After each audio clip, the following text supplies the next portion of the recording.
So এই ভেল্ট নামক ছোট্ট গ্রহটার মানুষদের যে কত যন্ত্রণা সহ্য করতে হয়েছে। অলরেডি ইম্পেরিয়াম সৈন্যরা অস্ত্রের জোরে তাদের সব খাদ্যশস্য লুটে নেওয়ার হুমকি দিয়েছে।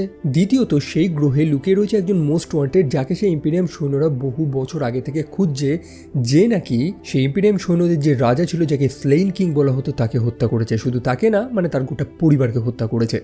ওয়েল, সে হচ্ছে কোরা, এই মেয়েটা। তবে সে কি সত্যি এরকম কাজ করেছে? সে কি সত্যি ভিলেন? দেখে তো এরকম মনে হয়নি। প্রথম পার্টের কথা বলছি।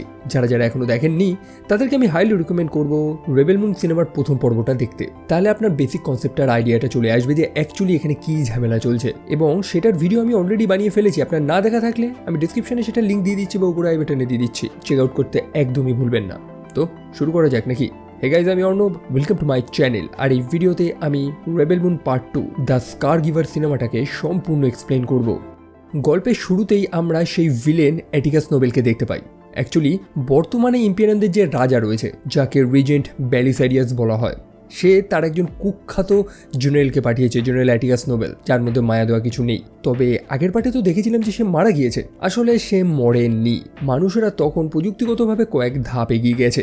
আমরা বেশ কিছু কালো পোশাক পরা এই মানুষগুলোকে দেখছি। এরা একটা ধর্মীয় সংগঠন, যাদেরকে স্ক্রাইবস বলা হয়। এদের কাছে এমনও প্রযুক্তি রয়েছে যে তারা একজনের স্মৃতি আরেকজনের মাথায় পাঠাতে পারবে। যাই হোক, এই প্রযুক্তির জোরেই তারা জেনারেল অ্যাটিকাস নোবেলকে মৃত্যুর হাত থেকে ফিরিয়ে এনেছে। তবে সেই জেনারেল, তার মনে তো জ্বলছে বদলার আগুন। যে কাজটা করতে সে ব্যর্থ হয়েছে প্রথমে, এবার তাকে আর ব্যর্থ হলে চলবে না। অন্যদিকে গল্পটা শিফট হয় সেই ভেল্ট নামক গ্রহটাতে। বেসিক্যালি এই দ্বিতীয় পর্বে সম্পূর্ণ স্টোরিটা এই গ্রহতেই রয়েছে। গল্পের মেন চরিত্র কোরা এবং তার বন্ধুবান্ধবরাও রয়েছে তার সাথে। তার বন্ধুবান্ধব বলতে বহু মানুষ, যারা প্রত্যেকে সেই ইম্পেরিয়ামকে ঘৃণা করে। কোরা এবং এই গ্রহের একজন চাষি, যার নাম হচ্ছে গানার, তারা দুজন মিলে প্রত্যেকটা মানুষকে বিভিন্ন গ্রহ থেকে এনে একত্রিত করেছে। তাদের লক্ষ্য তো একটাই, যে সেই রাজাকে হারাতে হবে, যারা বেরিয়েছে গোটা বিশ্ব ব্রহ্মাণ্ড জয় করার জন্য।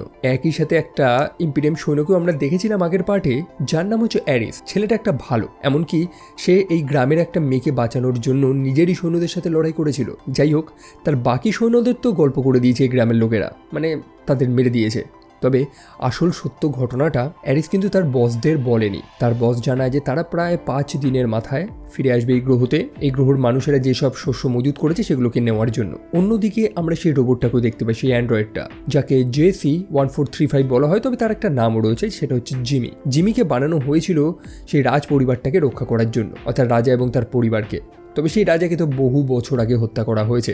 যে হত্যা করিয়েছিল সেই এখন বর্তমানে রাজা।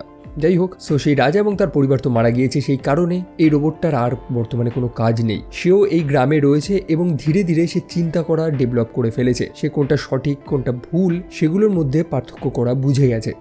যাই হোক, জেনারেল টাইটাস গ্রামের প্রত্যেকটা মানুষকে একত্রিত করেছে। তারা জানে যে সেই ইম্পেরিয়াম সৈন্যরা আবার আসবে লড়াই করার জন্য। এমনিও তো তারা 5 দিনের মাথায় তো আসবেই। যখন দেখবে যে তাদের সৈন্যরা সবাই মারা গেছে, তখন যেটা হবে সেটার জন্যই গ্রামের লোকেদের প্রস্তুত থাকতে হবে। প্রথমত তাদের হাতে তো বেশি সময় নেই। এই 5 দিনের মধ্যে তাদের দ্বিগুণ খেটে সব শস্যগুলো লুকিয়ে রাখতে হবে। একই সাথে কোরা এবং গানারের মধ্যে একটা রিলেশনশিপ তৈরি হয়েছে। তারা একে অপরকে ভালোবাসা শুরু করেছে। কোরা তার ইতিহাসটা গানারের সাথে শেয়ার করে, যেটা সে বহু দিন ধরে গোপন রেখেছিল, কাউকেই বলেনি। কোরার অ্যাকচুয়াল অরিজিনটা কি, সে কে ছিল, কি করতো, সেটা কেউ জানার চেষ্টাই করেনি। সময়টা বহুদিন আগের, যখন কোরা একজন ইম্পেরিয়াম সৈন্য ছিল। ইয়েস, কোরাও সেই ভিলেনদের দলেই একজন ছিল, যেটার ব্যাপারে আমরা প্রথম পার্টেই আলোচনা করেছি। কোরা একটা অনাথ শিশু ছিল এবং তাকে দত্তক নিয়েছিল বর্তমানে যে রাজা, অর্থাৎ বেলিসারিয়াস, সে। তবে সে বেলিসারিয়াস প্ল্যান করেছিল যে সেই সময় তৎকালীন রাজাকে হত্যা করবে, যাতে তার স্থানটা সে নিয়ে নিতে পারে। এবং সে কোরাকে আদেশ দেয় এই কাজটা করার জন্য। কোরার হাত কাঁপতে থাকে। সে জানে এই কাজটা ভুল করছে। কোরার উপর দায়িত্ব পড়ে যে সেই রাজকুমারী ঈসাকে হত্যা করা। সেই রাজকুমারী ঈসা যে কোনো সাধারণ মেয়ে না, তার মধ্যে কিছু ঐশ্বরিক শক্তি ছিল। কোরা ততক্ষণ পর্যন্ত সেই বন্দুকের ট্রিগারটা প্রেস করতে পারছিল না, যতক্ষণ না সেই রাজকুমারী ঈসা তাকে বলে যে আমি তোমাকে ক্ষমা করে দিয়েছি। কথার অর্থটা হচ্ছে কোরার হাতে যে কোনো রাস্তা নেই, এটা রাজকুমারী ঈসা বুঝে গিয়েছিল। সেই কারণেই সে কোরাকে অনেক আগেই ক্ষমা করে দিয়েছে এবং বাধ্য হয়ে কোরা সেই ছোট রাজকুমারীকে হত্যা করে। তবে করে কি হলো, সেই বেলিসারিয়াস সব দোষ কোরার উপরে দিয়ে দিল। তাকে খুনি বানানো হয়েছে, সে নাকি এই রাজ পরিবারকে হত্যা করেছে।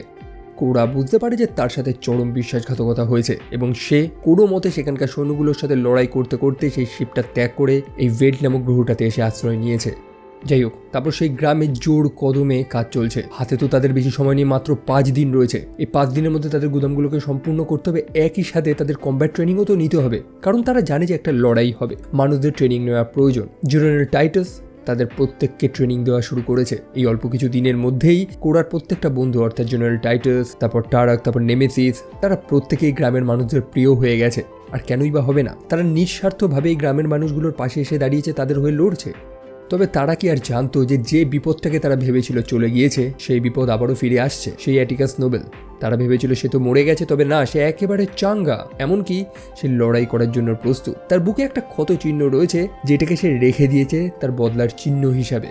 একই সাথে তাদের যে সৈন্য, যার নাম হচ্ছে অ্যারিস, যে সেই ভেল্ট নামক গ্রহটাতে রয়েছে। অ্যারিস তো এখন সেই গ্রামবাসীদের পক্ষটাই নিয়েছে এবং অ্যাটিকাস নোবেল এই ব্যাপারটা বুঝে গিয়েছে। সে জানে যে সে তাদের সৈন্যদের সেই গ্রহেতে আচমকা পাঠাতে পারবে না, গ্রামবাসীরা অবশ্যই ফাঁদ পেতে রাখবে। একই সাথে কোরা যে শিপটায় করে এই গ্রহতে এসেছিল সেটাকেও তারা রিপেয়ার করে নিয়েছে, সেটা ঠিকঠাক আছে এবং যুদ্ধ হলে এই ছোট শিপটার প্রয়োজন হবে তাদের। তারপর খাবার টেবিলে বসে প্রত্যেকটা চরিত্র, মানে প্রত্যেকটা ভালো চরিত্র একে অপরের গল্পগুলো শোনাচ্ছে, তাদের জীবনে ঘটে যাওয়া সবথেকে দুঃখের মুহূর্তগুলো, যে কারণেই তো তারা ইম্পেরিয়ামকে এতটা ঘৃণা করত। সেই জেনারেল টাইটাস, যে একটা সময় এই ইম্পেরিয়াম সৈন্যদের হয়েই লড়তো, তবে সেই সারাউ নামক গ্রহতে তার মনোভাব, তার চিন্তা সম্পূর্ণ পাল্টে যায়। সে যখন বুঝতে পারে যে সেই গ্রহের মানুষেরা কতটা নিরীহ, তারা তাদের অস্তিত্বের জন্য লড়ছে, সে ইম্পেরিয়ামের করা পাপের ভাগিদার সে হতে পারবে না, তখন তাকে তার একটা ফল ভোগ করতে হয়। যেহেতু সে তার নিজের দলের সাথে বিশ্বাসঘাতকতা করেছে, সেই কারণে তার শাস্তি পেতে হয় তার কিছু বিশ্বস্ত সৈন্যদের।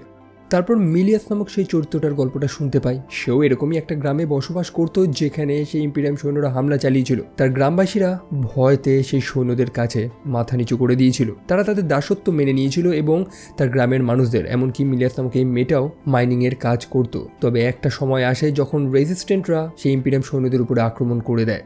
সেই রেজিস্ট্যান্টদের লিডার ড্যারিয়ান ব্লাডেক্স, যাদেরকে প্রথম পার্টেও আমরা দেখেছিলাম, যারা সেই ইম্পেরিয়ামের বিরুদ্ধে লড়ছে, তারা এই মানুষগুলোর মধ্যে জাস্ট আসার আলো না, বরং সাহস যোগায়, যে সাহসটা তাদের প্রথমে ছিল না। অন্যদিকে এই ইম্পেরিয়ামের শিকার বহু মানুষ হয়েছে, তার মধ্যে একজন হচ্ছে সেই নেমেসিস, যে সেই সৈন্যদের কাছে নিজের পরিবার, নিজের বাচ্চা, নিজের মেয়েকে হারিয়েছে। আর তখন থেকে তার মনে একটা বদলার আগুন তৈরি হয়। সেই বদলার আগুনেই সে তার নিজের হাতের বলিদান দেয় এবং সেখানে একটা রোবোটিক হাত লাগিয়ে নেয়, যে হাতের মধ্যে তার সেই পূর্বপুরুষদের চিহ্ন রয়েছে। তারপর টারাক তার নিজের গল্পটাও শোনায়। অ্যাকচুয়ালি প্রথম পার্টে তো এদের ব্যাক স্টোরিটা তেমনভাবে বোঝানো হয়নি, যদিও আমি আমার ভিডিওতে অলরেডি সেটা এক্সপ্লেন করে দিয়েছিলাম। যেমনটা বলেছিলাম, টারাক ছিল একটা রাজপুত্র। সামান্ড্রাই নামক একটা গ্রহতে তার পরিবার রাজত্ব করতো, আর অ্যাজ ইউজুয়াল সেই ইম্পেরিয়াম তাদের গ্রহতেও আক্রমণ করে। তাদের কাছে জাস্ট একটাই শর্ত, দাসত্ব স্বীকার করো, নয়তো নিজেদের জীবন দাও। টারাক এবং তার পরিবার তখন কোনো কিছুই করতে পারেনি, তারা কোনো সাহস দেখাতে পারেনি। তার পরিবার মারা যায়, টারাক তারপর অন্য গ্রহে পালিয়ে যায়। আর তার পরের গল্প তো আমরা আগের পার্টিই দেখেছি, যে একটা সময় একটা রাজপুত্র ছিল, সে বর্তমানে একটা জন্তুর মতন জীবনযাপন করছে। এদিকে কোরা তার শিপটা একটা ঝর্ণার পিছনে লুকিয়ে রাখে, যেটাকে সময় মতন সে ব্যবহার করবে। জিমি নামক সেই রোবটটার সাথেও তার সাক্ষাৎ হয়, যাকে সে জেমস বলে ডাকে। জিমিকে জেমস অনেক আগে বলা হতো। বর্তমানে এই রোবটটা নিজের পারপাস খুঁজছে, তার এক্সিস্টেন্স, তার অস্তিত্বর কারণটা খুঁজছে। যেমনটা জানেন যে এই এআইগুলোকে একটা নির্দিষ্ট টাস্ক দেওয়া হয়, একটা কাজ দেওয়া হয়। আপনি একটা রোবট বানাচ্ছেন বা একটা প্রোগ্রাম, যার নির্দিষ্ট কোনো কাজ তো থাকবে। এদের কাজই তো ছিল রাজাকে রক্ষা করা, যে রাজা মারা গিয়েছে, সেই রাজ পরিবারেরও তো আর কোনো অস্তিত্ব নেই। এখন সে কি করবে? অন্যদিকে গ্রামের লোকেরা চারিদিকে বোম ফাঁদ পেতে রেখেছে, যুদ্ধ করার জন্য তারা একদম প্রস্তুত। অন্যদিকে অ্যাটিকাস নোবেল, সেও দেখে নিয়েছে যে হ্যাঁ, গ্রামের মানুষেরা লড়াই করার জন্য প্রস্তুত, তবে তারা আক্রমণ করতে পারবে না, কারণ সেই মানুষগুলো তাদের সব শস্যগুলো তাদের ঘরের মধ্যেই লুকিয়ে রেখেছে। তাই কোনো ঘরের মধ্যে তারা বোমা বর্ষণ করতে পারবে না। অ্যাকচুয়ালি এই গ্রহতেই তারা এসেই তো ছিল তাদের শস্যের জন্য, আর অবশ্যই তারা বোকার মতন এই শস্যগুলোকে তো ধ্বংস করবে না। যাই হোক, অ্যাটিকাস নোবেল তার সম্পূর্ণ ফ্লিট নিয়ে চলে যায় সেই গ্রহের উদ্দেশ্যে। একই সাথে গ্রামের মানুষেরা যখন আকাশে সেই বৃহৎ ড্রেডনটটাকে দেখে, তারাও একদম প্রস্তুত। একই ঘটনা যেটা বহুদিন আগে হয়েছিল, তবে এবার এই গ্রামের মানুষেরা প্রস্তুত। অ্যাটিকাস নোবেল আবারও কোরার মুখোমুখি হয়। কোরা থেকে আবারও ওয়ার্নিং দিয়ে দেয় যে আগের বার হয়তো সে বেঁচে গিয়েছে, তবে এবার সে সত্যি সত্যিই মারা যাবে। এখন সেই নোবেল তো আর সহজে তো হার মারবে না, অবশ্যই তারাও যুদ্ধের কোনো স্ট্র্যাটেজি বানিয়ে রেখেছে, তাদেরও প্ল্যান রয়েছে। যতক্ষণ তারা সেখানে কথা বলছে, ততক্ষণ বহু ইম্পেরিয়াম সৈন্যরা লুকিয়ে লুকিয়ে ঘরগুলোর মধ্যে হানা দিয়েছে, যেখানে ছোট ছোট বাচ্চারা এবং মেয়েরা লুকিয়ে রয়েছে। এখন এই স্থানে যে রক্তলীলাটা হতে চলেছে, এটাকে আটকানো সম্ভব যদি কোরা আত্মসমর্পণ করে। অ্যাটিকাস নোবেলকে সেই রাজা বেলিসেরিয়াস এই মিশনটাই তো দিয়েছিল যে কোরাকে জীবিত ধরে আনতে হবে তার কাছে। কোরা এটা করলে তার গ্রামকে ছেড়ে দেওয়া হবে, এবং কোরা এই কথাটা বিশ্বাস করে এই কাজটা করার জন্য প্রস্তুত হয়ে যায়। যদিও গানার জানে সেই অ্যাটিকাস নোবেলকে তো বিশ্বাস করা একেবারেই যাবে না। আর কি, সে গ্রামের অন্যান্য মানুষদের অ্যালার্ট করে দেয় এবং গ্রামের মানুষেরাই প্রথম স্ট্রাইকটা করে বসে, তারাই লড়াইটা শুরু করে বসে। এখন এই লড়াই নিয়ে তো আমার বলার মতন কিছু নেই, মানে ইউজুয়ালি লড়াই যেমন হয়ে থাকে, জ্যাক স্নাইডারের সিনেমা কিছু এপিক স্লো মোশন আমরা দেখতে পাই ইউজুয়ালি, যেগুলো আমার ভালো লাগে। সেই গ্রামের বহু মানুষ, বহু প্রিয় চরিত্র তারা মারাও যায়, একই সাথে কোরার বন্ধুরা তারাও সাহসের সাথে লড়ছে এই গ্রামটাকে রক্ষা করার জন্য। তবে কোরা এবং গানার তারা চুপচাপ সেই কোরার শিপটায় চেপে রওনা দেয় সেই বৃহৎ ড্রেডনটটার উদ্দেশ্যে। তারা জানে যে এই বড় শিপটাকে ধ্বংস করতে পারলে সব শেষ।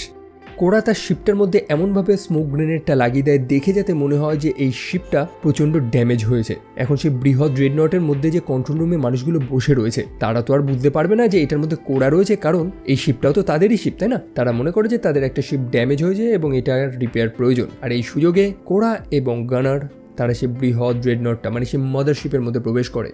বাই দ্য ওয়ে, সেই গ্রামের যুদ্ধটা কিন্তু বেশ লম্বা, মানে জাস্ট অল্প কিছু মিনিটের না। অন্যদিকে কোরা বা আর্থেলিয়াস বা স্কারগিভার, তার অনেক নাম রয়েছে, সেই বৃহৎ শিপটার কোরটাতে গিয়ে পৌঁছায়, মানে যেখান থেকে গোটা শিপটার মধ্যে পাওয়ারটা প্রসেস হয়, আর সেটাতে চারিদিকে চার্জেস ফিট করতে থাকে, মানে বুম লাগাতে থাকে।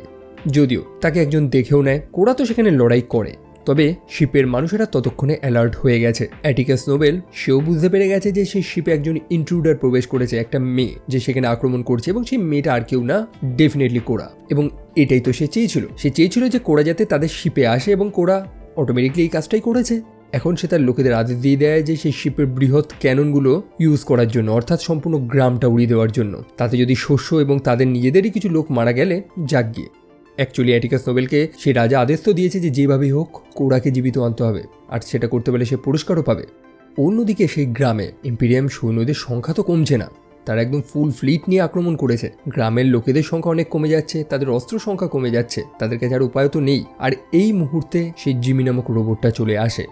জিমি অ্যাকচুয়ালি একটা সিকিউরিটি অ্যান্ড্রয়েড, তাকে বানানোই হয়েছিল এইসব লড়াই টড়াইয়ের জন্য, এবং সেই সৈন্যদের সামান্য সেই প্লাজমা বন্দুকগুলো তার তেমন কোনো ক্ষতিও করতে পারবে না। স্বাভাবিকভাবেই জিমি সেই লড়াইয়ের মোডটাই পরিবর্তন করে দেয়। তবে আকাশে থাকা সেই বৃহৎ ড্রেডনটটা তারা তো সেই গ্রামের দিকে এইম করছে সম্পূর্ণ গ্রামটাকে ধ্বংস করার জন্য। এখন কি হবে?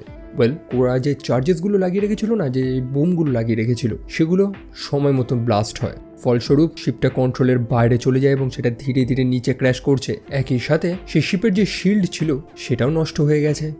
তারপরে চলে আসে একদম final moment. General Atticus Nobel এবং কোরা তারা আবারও মুখোমুখি হয়। আর কি, এবার তাদের মধ্যে একটা চরম লড়াই হয় এবং অ্যাটিকাস নোবেল এবার আর কোরাকে কোনো সুযোগ দেবে না। তবে সময় মতন গানার এসে তাকে বাঁচিয়ে দেয়। যদিও সেই লড়াইয়ের দরুন গানার যথেষ্ট আহত হয়েছে, তার বুকে একটা গুলি লেগেছে, তবে গানারের কারণেই তারা দুজনে একত্রে অ্যাটিকাস নোবেলকে এবার ফাইনালি হত্যা করে ফেলে, এবং সেই সম্পূর্ণ শিপটা একেবারে মাটিতে পড়ার আগেই কোরা তার সেই ছোট্ট শিপটায় করে একদম নিরাপদে মাটিতে ল্যান্ড করে। অন্যদিকে সম্পূর্ণ রেবেলরা, বা যাদেরকে রেজিস্ট্যান্ট বলা হয়, তারা সেই গ্রামে চলে এসেছে এবং তারা সেই ইম্পেরিয়াম সৈন্যদের, মানে বাকি যে কয়জন রয়েছে তাদের সাথে লড়াই করা শুরু করে। এবং অবশ্যই সেই রেজিস্ট্যান্টদের দেখে মানুষদের মনোবল আরও বেড়ে যায়। ফলস্বরূপ ইম্পেরিয়াম সৈন্যদের নাম চিহ্ন মুছে যায় সেই গ্রাম থেকে। তবে ততক্ষণে অনেক দেরি হয়ে গেছিল। গানারের শরীরের ক্ষতটা অনেক সিভিয়ার ছিল, আর যার কারণেই সে কোরাকে একটা চিরবিদায় জানিয়ে তার শেষ নিঃশ্বাসটা ত্যাগ করে। সেদিন রাতে প্রতিটা সাহসী সৈন্য যারা মারা গেছে তাদের শেষকৃত্য পালন হচ্ছে। কোরা তার সত্যটা সবাইকে জানায় যে হ্যাঁ, সে সেই রাজকুমারীকে হত্যা করেছিল। তবে জেনারেল টাইটাস জানায় যে না, সেই রাজকুমারী ইসাকে হত্যা করা কি এতটাই সহজ, বরং সে মৃত্যুর থেকেও কয়েক ধাপ এগিয়ে। কথাটার মানেটা তো তখন বোঝা যায় না, তবে এটা তো সত্যি যে আমরা দেখেছিলাম সেই রাজকুমারী ইসার মধ্যে কিছু না কিছু তো শক্তি ছিল, সে মৃতদের ফিরেও আনতে পারতো। তার নামকরণটাও এমন একটা চরিত্রকে দিয়েই হয়েছে যে মৃত মানুষদের জীবিত করতে পারতো। সো বেসিক্যালি জেনারেল টাইটাস বলতে চেয়েছে যে হয়তো রাজকুমারী ইসা জ্যান্ত রয়েছে, কিভাবে বা কোথায় আছে সে এখন, সেটা জাস্ট কোরাকে জানতে হবে। একই সাথে সেই রোবটটা অর্থাৎ জিমি, যে তার উদ্দেশ্য হারিয়ে ফেলেছিল, তবে এখন সে তার উদ্দেশ্যটা ফিরে পেয়েছে। সে যখন জানতে পায় যে রাজকুমারী হয়তো জীবিত রয়েছে, তাহলে অবশ্যই এই যুদ্ধতে সেও অংশ নেবে, কারণ যে রাজকুমারীকে সে আগে রক্ষা করতে পারেনি তাকে সে এখন রক্ষা করবে।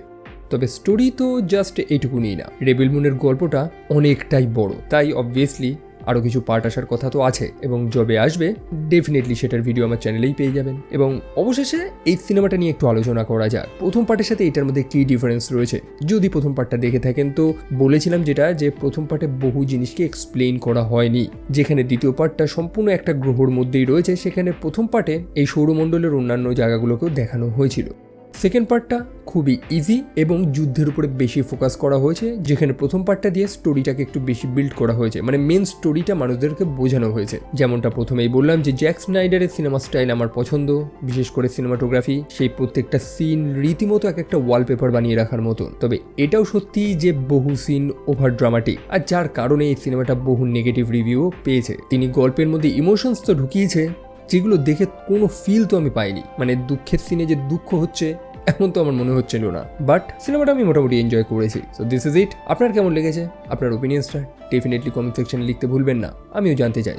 এবং আমাকে সোশ্যাল মিডিয়া লাইক ফেসবুক আর ইনস্টাতে ফলো করতে একদমই ভুলবেন না, লিঙ্ক আমি ডিসক্রিপশনে দিচ্ছি। এবং আপনাদের সাথে দেখা হচ্ছে পরের আরেকটা ভিডিওতে। টিল দেন ভালো থাকবেন, সাবধানে থাকবেন, take care and bye by.